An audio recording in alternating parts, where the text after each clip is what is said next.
গুলির মোকাবেলা করেছেন, ওই সময় আমাদের মনে রাখতে হবে, আমাদের উপলব্ধি করতে হবে ওটা কিন্তু আপনারও ছেলে থাকতে পারে।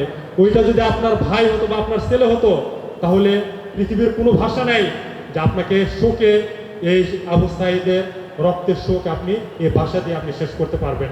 পৃথিবীতে কোনো কেমিস্ট আবিষ্কার হয় নাই, কোনো ওষুধ আবিষ্কার হয় নাই যেটা দিয়ে আবু সাঈদের মায়ের চোখের কান্না আপনি নিভাতে পারবেন।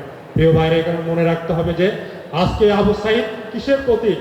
আবু সাঈদ হলো ন্যায়ের প্রতীক, আবু সাঈদ হলো ইসলামের প্রতীক, আবু সাঈদ হলো সাম্যের প্রতীক, আবু সাঈদ হলো ঐক্যের প্রতীক, আবু সাঈদ হলো জুলুমবাদের বিরুদ্ধে কিভাবে গর্জে উঠতে হয় সেটার প্রতীক। প্রিয় আলেম ওলামা বৃন্দ, আজকে এখানে আপনারা যারা আছেন, আমরা আপনাদের সবাইকে অনুরোধ করবো, আসুন এখন আমাদের দেশটাকে গড়তে হবে।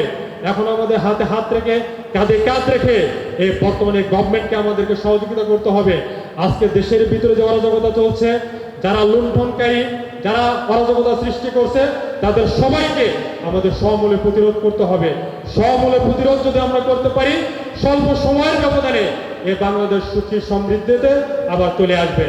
আর যদি আমরা পিছিয়ে যাই, আর আমরা যদি দেশের আইন শৃঙ্খলাকে রক্ষা করতে না পারি, তাহলে কিন্তু আমাদের দেশ আবার অন্ধকার দিকে চলে যাবে। এই কারণে প্রিয় উপস্থিতি, প্রিয় আলেম ওলামা বৃন্দ, প্রিয় মসজিদের ইমাম খতিবগণ, আমরা আপনাদেরকে বলবো, এখন আপনাদেরকে রুখে দাঁড়ানোর সময়, এখন আপনাদের নিজেদের জানান দেওয়ার সময়, এখন যে সময়, এই সময় প্রত্যেকটা ইমাম খতিব তারা মসজিদের মেম্বারে মিনমিন করে কথা বলার সুযোগ নাই, আস্তে আস্তে কথা বলার সুযোগ নাই, পরিবেশ পরিস্থিতি দেখে দেখে কথা বলার সুযোগ নাই। এখন আপনাদেরকে ওমরের মতো, আবু বকরের মতো, হযরত আলীর মতো গর্জন দিয়ে কোরআন এবং হাদিসে যে সত্য কথা আছে, সেই সত্য কথাকে উঠে ধরা, সেই সত্য কথাকে বলার এখনই সময়। এই কারণে প্রিয় উপস্থিতি, আমরা আপনাদেরকে অনুরোধ করুন, আসুন আজকের আলেম ওলামা দের নিয়ে আয়োজিত আজকের এই সম্মেলনে আমরা নতুন উদ্যমে আমরা নিজেদেরকে আবিষ্কার করি, আমরা নিজেদেরকে তৈরি করি নতুন একটি যুদ্ধে, যে যুদ্ধের মধ্য দিয়ে নতুন একটি বাংলাদেশ সূচিত হয়েছে, যে যুদ্ধের ভিতরে সারা বাংলাদেশের আবাল বৃদ্ধা বনিতারা, নারী শিশু সবাই মিলে সুন্দর একটি নতুন বাংলাদেশ গড়ার জন্য সবাই ঐক্যবদ্ধ হয়েছে। ওই ঐক্যবদ্ধতার কাতারে আমাদের নিজেদেরকে সামিল হতে হবে।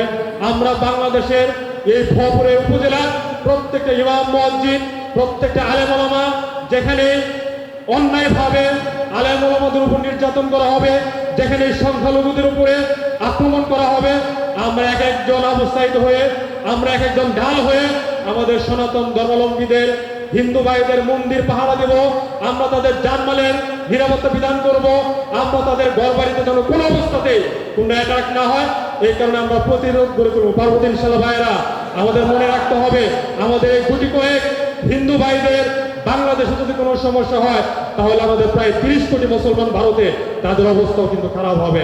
এই কারণে প্রিয় ভাইরা, আল্লাহ রাসূল সাল্লাল্লাহু আলাইহি ওয়াসাল্লাম যেভাবে বলেছেন, হিন্দুদের ঘরবাড়ি, হিন্দুদের জানমাল, তাদের মন্দির পাহারা দেওয়া এটা আমাদের আমানত। এই কারণে আমাদের যথাযথ ব্যবহার যেন আমরা করতে পারি, আমরা যেন আমাদের কোরআনে বর্ণিত আল্লাহ রাসূল সাল্লাল্লাহু আলাইহি ওয়াসাল্লাম হাদিসে আমাদের যা বলেছেন, সেইভাবে আমরা যেন আমাদের জানমালের নিরাপত্তা বিধান করে আমরা যেন কাঙ্ক্ষিত সোনার বাংলাদেশ গড়তে পারি। আল্লাহ রাব্বুল আলামিন তৌফিক দান করুন।